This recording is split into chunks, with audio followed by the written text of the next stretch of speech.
Bismillahirrahmanirrahim. Dalam sebuah ayat Allah berfirman, "Walaqad yassarnal Qur'an lidzikri fahal min mudzakir."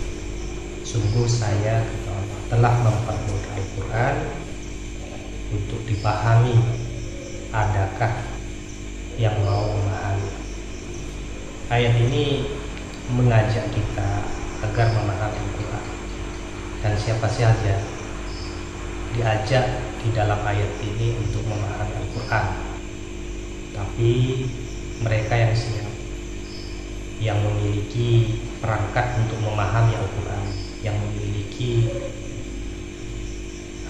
potensi untuk memahami Al-Quran dengan memahami kaidah-kaidah penafsiran dan mengetahui metodologi penafsiran. Dan mereka yang telah memenuhi kriteria ini dipersilahkan untuk memahami Al-Quran. Karena jika hanya sekedar memahami tanpa memiliki perangkat-perangkat yang dibutuhkan dalam menafsirkan Al-Quran atau memahami Al-Quran, maka bisa terjebak pada kesalahan yang fatal. Nah, di antara kesalahan-kesalahan yang disebabkan oleh tidak adanya persiapan atau tidak adanya kemampuan di dalam memahami Al-Quran, dikatakan tidak memiliki pengetahuan tentang kaidah-kaidah penafsiran dan metodologi penafsiran, adalah menggunakan ayat-ayat yang secara konteks diturunkan kepada orang kafir, digunakan untuk orang-orang mukmin, orang-orang Islam. Semisal dalam persoalan ziarah kubur, oleh sebagian kalangan kita yang ziarah kubur kemudian tawassul kepada masyayikh atau aulia, para wali yang ada di kuburan itu, telah melakukan perkara syirik. Dan ini sama dengan yang dilakukan oleh orang-orang musyrik ketika mereka menyembah patung-patung kemudian berdalih untuk mendekatkan diri kepada Allah. Bunyi ayatnya jelasnya, ala lillahi dinul khalis walladzina takhadhu min duni awliya ma na'buduhum illa liyuqarribuna ila Allahi zulfa. Jadi di sini titik poin ayatnya ada bahasa ma na'buduhum. Jadi kami tidak menyembah patung-patung itu illa liyuqarribuna ila Allahi zulfa. Nah, ayat ini turun kepada, atau konteks ayat ini adalah orang-orang musyrik, di mana mereka menyembah patung-patung itu. Namun kemudian mereka berdalih bahwa menyembah patung-patung itu untuk dijadikan pendekat kepada Allah. Artinya di sini orang-orang musyrik ini menjadikan selain Allah sebagai syarik, walaupun tujuannya sebagai untuk bisa mendekatkan diri kepada Allah. Artinya patung-patung ini berdasarkan ayat ini oleh orang musyrik itu masih memang disembah.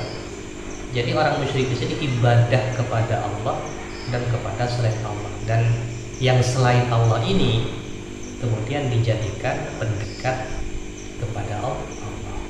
Berbeda dengan kita yang ziarah kubur, kita sama sekali tidak menyembah kepada selain Allah. Kita datang ke kuburan itu karena perintah Allah. Kemudian kita tawassul melalui para wali yang ada di kuburan, bukan menyembah wali itu, tidak. Kan tetapi kita berdoa menyembah kepada Allah. Doa itu kan sembah, menyembah kepada Allah, tapi melalui para wali itu. Jadi ada perbedaan yang jauh. Nah, kalau mereka orang musyrik kan jelas itu patung itu disembah. Makanya mana buduhum illa. Artinya dalam ayat ini kalau dipahami itu tidak menafikan adanya penyembahan kepada selain Allah.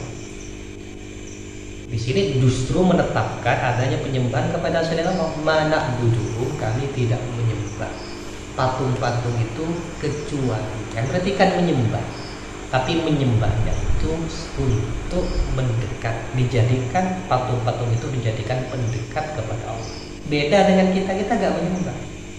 Kita sama sekali tidak ada niat sedikit pun dan tidak ada tujuan sedikit pun yang terlintas menyembah pada orang-orang atau masyayikh atau para wali yang ada di tempat itu. Tidak.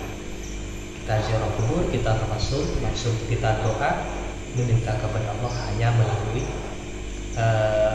perantara orang atau orang yang dekat dengan Allah di dalam kuburan. Jadi ini perbedaan yang sangat signifikan.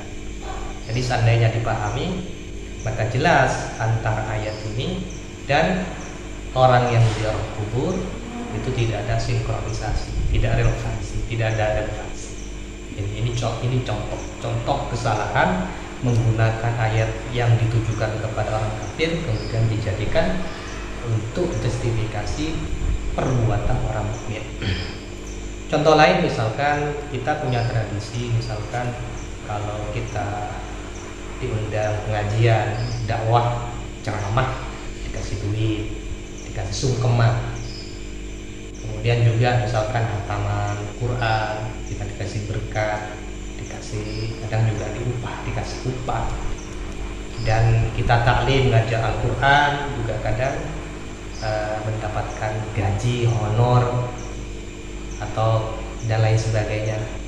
Nah, ini ayat ini perbuatan ini oleh sebagian orang juga dikatakan dianggap jual beli ayat.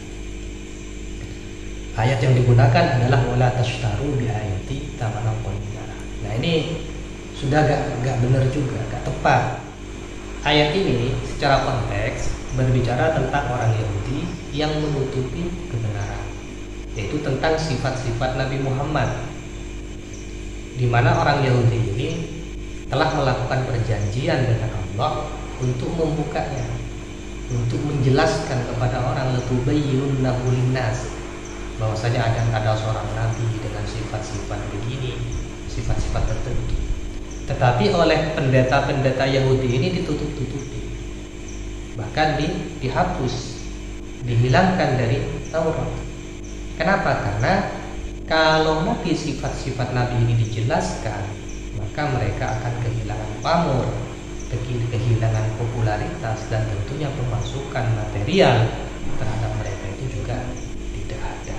Jadi beda, mereka menutupi kebenaran, kita menyampaikan kebenaran, sehingga ayat ini juga tidak sinkron, tidak ada relevansinya jika kita bawa kepada persoalan-persoalan seperti akhdul ujrah, mengambil upah di dalam ceramah agama, dalam baca ayat Quran, hataman, dan hal-hal yang sifatnya itu penyampaian kebenaran kepada orang-orang. Nah, jadi letak kesalahannya di mana?